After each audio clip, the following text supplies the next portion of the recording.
สบายดีมื้อนี้จะมาสอนต่อเกี่ยวกับสังคณิตบ่มีครอบฉะนั้นไปเบิ่งสูตรและตัวอย่างนำกันเลยสูตรที่4ในคลิปวิดีโอนี้จะมาสอนสูตรที่4ฉะนั้นสูตรที่4คือสังคณิตของ f(x) บวก g(x) dx ทั้งหมด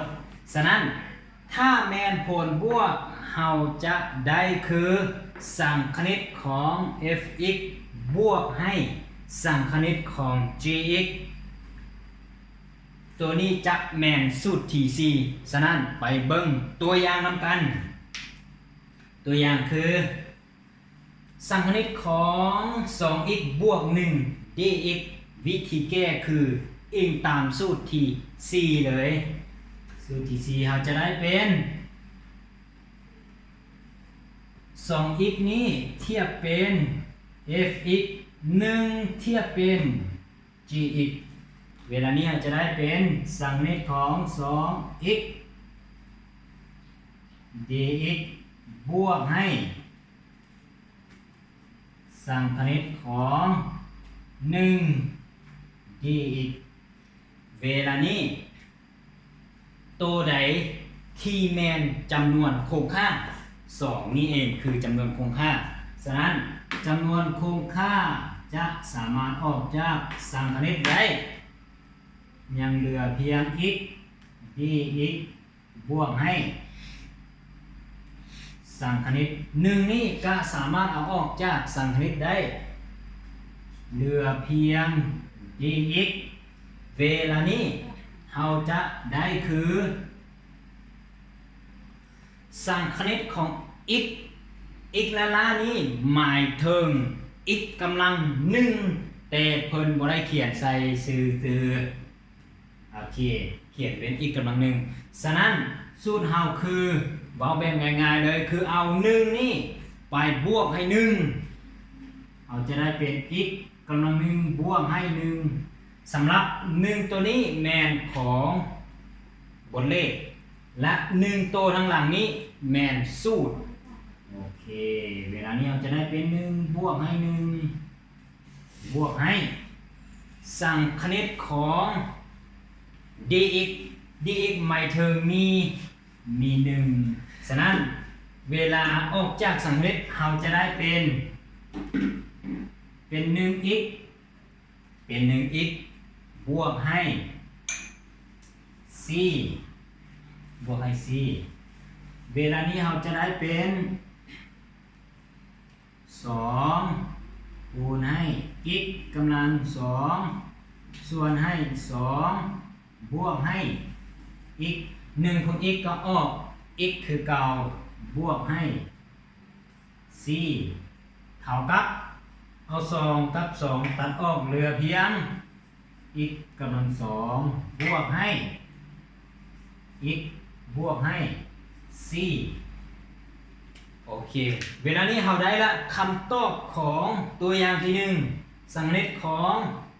2x บวก 1 dx ฉะนั้นเวลาออกจากสังคณิตหรือว่าแก้สุดท้ายเราจะได้ผลออกคือ x กำลัง2บวก x บวก c จะมาอธิบายคืนเวลานี้เรามาสังเกตเบิ่งว่า 2x บวก 1นี่แม่นผลบวกเราก็อิงตามสูตรเลยอิงตามสูตรคือเราต้องได้แยกสังคณิตของ f(x) และสังคณิตของ g(x) ออกมาเวลานี้ก็แยกไปตามสูตรเลยคือสังคณิตของ 2x dx บวกให้สังคณิตของ1 dx เวลานี้เราจะได้เบิ่งว่าตัวใดแม่นจำนวนคงค่าฉะนั้น2คือจำนวนคงค่าเราก็สามารถออกจากสังคณิตได้เหลือเพียง x กำลัง1 x ละล้านี้หมายถึงมีกำลัง1ฉะนั้น x กำลัง1 dx บวกให้สังคณิตของ1 dx วิธีต่อไปคือสังคณิตของ x กำลัง1เราจะนำใช้สูตรหรือว่าเว้าแบบง่ายๆเลยว่าเอากำลังนี้ไปบวก1และส่วนให้ตัวกำลังนี้คือเก่าหรือว่าส่วนให้1บวก1คือเก่า โอเคแบบง่ายๆเลยเวลานี้เราจะได้เป็น2คูณ x x กำลัง2คูณให้ x กำลัง2ส่วนให้1บวก1เป็น2บวกให้ x บวก 4เวลานี้2กับ2ตัดหรือว่าหักออกจะเหลือเพียง x กำลัง2บวกให้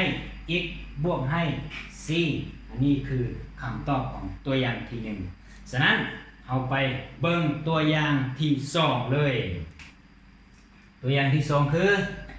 สังคณิตของ 3x กำลัง2บวก 2x ลบ 5 dx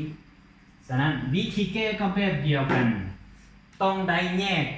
ตามสูตรที่ 4 เลยแยกเถื่อตัวเนาะสังคณิตของ 3x กำลัง2 dx บวกให้สังคณิตของ2x dx ลบสังคณิตของ5 dx เครื่องหมายจะอิงตามบทเลขถ้าบทนี้เป็นบวกเราก็เขียนบวกถ้าบทนี้เป็นลบเราจะเขียนลบโอเคเวลานี้มาเบิ่งว่าสังคณิตของ 3x กำลัง3แมนจำนวนคงค่าเราก็สามารถเอาออกจากสังคณิตได้คือ3เหลือเพียงสังคณิตของ x กำลัง2 dx บวกให้2ก็แมนจำนวนคงค่าก็ออกจากสังคณิตได้แบบเดียวกันเหลือเพียง x dx บวกลบมาทบหลายลบเวลานี้5เราจะเอาออกจากสังคณิตก็ได้หรือว่าบอกเอาออกก็ได้เวลานี้เราจะได้เป็น5สังคณิตของ dx เวลานี้เราจะได้คืออิงตามสูตรของ x กำลัง n หรือว่าเว้าแบบง่ายๆเลยว่าถ้าสังคณิตของ x กำลัง2จะออกจากสังคณิตได้ก็ต่อเมื่อเราเอากำลัง2นี้ไปบวก1เอากำลัง2นี้ไปบวก1และส่วนให้2บวก1คือเก่าบวกให้2คูณให้ x หมายถึง x ละนี่หมายถึง x กำลัง1ฉะนั้นเราก็ได้คือ x กำลัง1บวกให้1ส่วนให้ x 1บวก1ลบให้เวลานี้ลบ5สังคณิตของ dx จะออกเป็น x บวกให้ c เวลานี้จะได้เป็น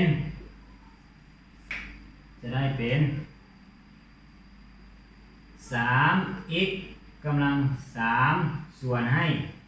3บวกให้2x กำลัง2ส่วนให้2ลบ5x บวกให้ c เวลานี้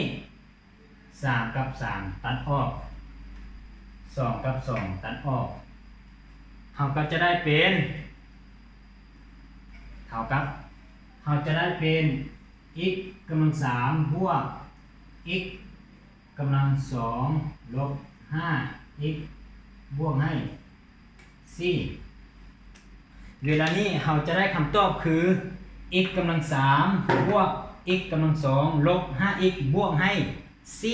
ตัวสุดท้ายนี่คือ c เพราะว่ากระดานน้อยไปน้อยหนึ่งก็เลยบอกค่อยเห็นแจ้งปานใดโอเคสำหรับคลิปวิดีโอนี้จะมาสอนในสูตรที่4ถ้ามีน้องใดบอกเข้าใจก็สามารถคอมเมนต์ได้ในใต้คลิปวิดีโอ